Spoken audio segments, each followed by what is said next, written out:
The Other and Othering. The document The Other and Othering presented some interesting points in regards to terminology, particularly when referring to people outside of your immediate sanctum. The article looked at the way people refer to themselves, their immediate group, and their social beliefs. The we versus them attitude suggested a binary split in society, giving light into many segregated groups such as homosexuals and varying ethnicities. According to Michael Foucault, othering is strongly connected to power and status, using the term the other to refer to a group perceived as lesser or less established. Modern society, in my opinion, seems to be taking monumental strides forward in eradicating social differences between various beliefs, actions, and cultures.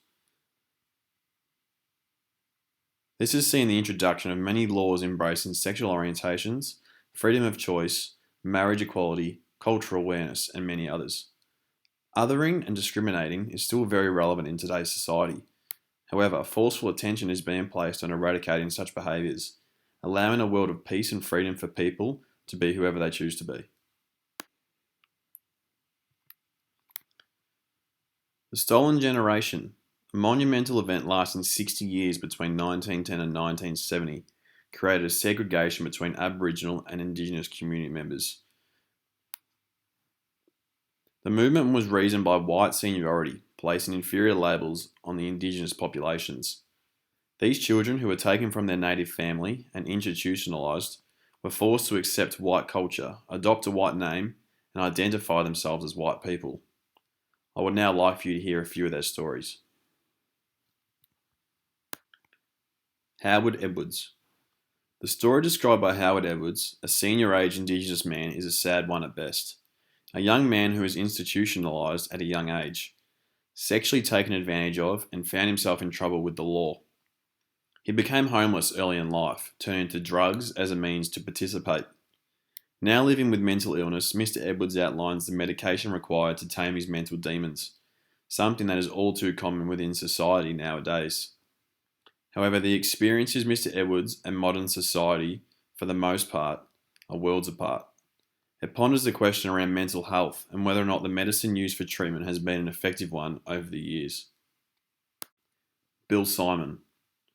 Similar to the story depicted by Howard Edwards, Bill Simon was institutionalised and taken away from his family in his teenage years. Through repetitive beatings, abuse, and torture, he quickly turned to crime, alienating his family and blaming his mother for letting him go, along with his brothers that day. After numerous years in the crime syndicate, he found Christianity, came to terms with his wrongdoings, and began reaching out to people he had hurt along his journey. He is now a reverend, paying back his shortcomings in the name of God. The story of Bill is somewhat similar to the narrative that plays out in modern society, where criminals and victims of judicial government and situational wrongdoing turn to faith in order to find themselves and help others. There is something about helping others that is so internally comforting. Through studies in psychology, many individuals indicate the pleasure in helping someone in need, or doing a good deed as a way of internal soothing. Lorraine McGee Sipple. Lorraine's story is somewhat different to the previous men. At birth, although not under the government policy, Lorraine was taken from her mother, soon to be adopted by a white couple. Through years of lies and false information, her identity became distorted, unable to truly know who she was and where she came from. Lorraine went on to become a nurse, a noticeably tough career, seeing so many families bringing new life into the world. The pressure of not knowing who she was ended the relationship she had with her loved one. The fear of uncertainty and the judgment of others played a significant part in Lorraine's life, and isn't too dissimilar from modern society. Body shaming, self-esteem, and anxiety are all at the peak of their existence in the world we now live. Although the reasoning far different to Lorraine's experience, these issues present catastrophic consequences for the development of people in social networks, often excluding them from any form of social interaction. In a world where every move is accessible, it is now more important than ever to know who you are and live your life on your own terms, not in fear or approval of someone who may be watching from afar. The current issues regarding racism are still present, particularly with those who have a lack of education. Australia is working tirelessly to create opportunities for these rural place citizens by providing shelter, educational networks, facilities, and opportunities to better their current living condition.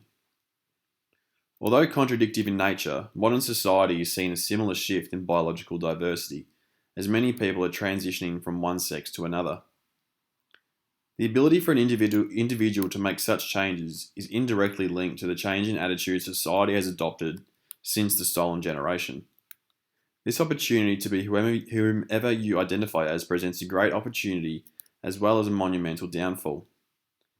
This freedom of individuality, for lack of a better term, is also noticeable with the passing of gay marriage laws through the judicial system, something that not so long ago was incredibly far-fetched. As a pre-service PE health and biology teacher, I believe it would be very important to touch on the history where I can.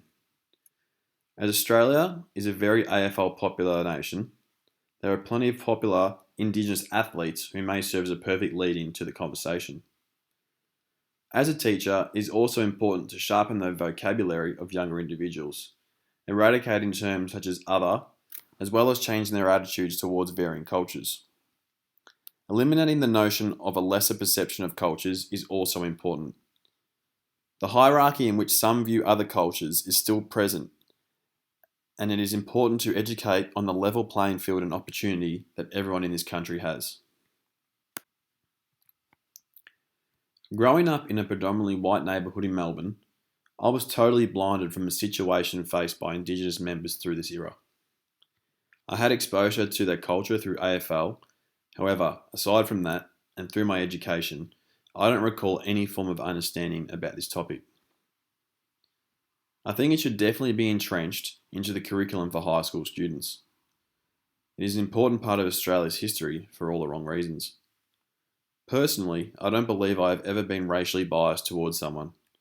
Some of my best friends are of different ethnicity to me, and I'm proud to have them in my life. Society as a whole is without a doubt taking significant strides forward to include all, regardless of sex, gender, skin colour, and sexual preference. Something I feel is a fantastic movement towards unity.